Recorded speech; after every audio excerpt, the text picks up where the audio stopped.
It's that time of the year again where every morning we talk about the national capital and the pollution, the smog that we're waking up to. Again, it's an air emergency in Delhi, and today in all likelihood the Supreme Court is going to be taking note of this issue and hearing the matter about the pollution crisis in the national capital. Even as there's been so much outrage and Delhiites are struggling every single day with this kind of killer pollution, the Supreme Court is expected to take up this matter. If you look at the air quality right now, it's improved slightly. Yesterday it was in the severe category, now it's in the very poor category. So we simply cannot afford to celebrate this at any point. It's currently standing at 372 according to the System of Air Quality and Weather Forecasting and Research data.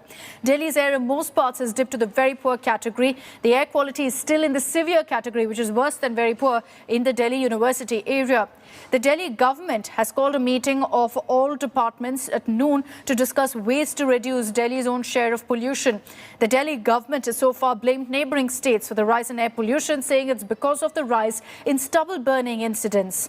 The Supreme Court is expected to hear the pollution matter that has most of North India gasping for clean air, which is turned toxic due to the accumulation of emissions from crop residue burning, from low temperatures and also slow wind speed. कल तक का जो data है वो 32,734 हैं incidents आए हैं fire incidents. हाँ, पूरे पंजाब में लास्ट 2 दिनों में एवरेज 5,000 आ रहे हैं एक दिन के। कल आए हैं, हाँ 5। इसमें जुर्माना कितना लगा अभी तक? और इसी 43 लाख। दिल्ली का मौसम है ये प्रभावित होता है आसपास के वेदर सिस्टमों से। जहाँ तक अब जैसे विंटर चल रही है, लगभग विंटर ऑनसेट होने वाली है, तो इसमें क्या है कि वेस्टर्न डिस्टर्बेंस का नंबर इंक्रीज हो जाते हैं। तो फिलहाल मैं ये कहना चाहूँगा कि कोई भी सिग्निफिकेंट वेदर सिस्टम ऐसा नहीं है कि जो दिल्ली और आसपास के एरियाओं को अगले 4 से 6 दिन प्रभावित करे। So the Supreme Court is likely to take up the matter. The Delhi government is going to be holding a number of important meetings. What's the situation on the ground in Delhi? Anisha Mathur is joining us live from the capital with the latest updates on this. Anisha, good morning. It looks like another day when you're going to be seeing a smog-filled day in the national capital and in surrounding areas. The Supreme Court, if I'm not wrong, has taken this up earlier as well. Yes, the Supreme Court has been taking up this issue since 1985. This is the MC Mehta petition in which the court had earlier passed directions which resulted in introduction of CNG buses and several other steps. This is also the case in which the court is monitoring the setting up of smog towers in the capital city.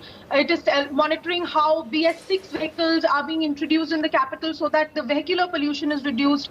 The government is also being monitored on the respect of decongestion of roads, as well as monitoring of the thermal power plants, the fuel that is being used. A lot of things are coming under this particular PIL that is being heard by the apex court. So today could be a significant hearing where the bench could take up the issue of the air quality in the city, because remember, just last year the apex court had summoned these chief secretaries of Punjab, Haryana, Uttar Pradesh, Rajasthan and Delhi to warn them that there have to be steps taken to combat the crop residue burning, to combat the kind of pollution we see every year in as soon as the weather turns. So we could see some significant hearing happening today. But today's weather, if you look outside today, the AQI levels have gone to very poor levels and on the higher side of very poor levels, which is something that the SAFAR experts have been saying, that the air quality would veer between very poor and severe category for the next couple of days. All right, Anisha, we'll track what really happens in the Supreme Court today. For the moment, thank you very much for joining us.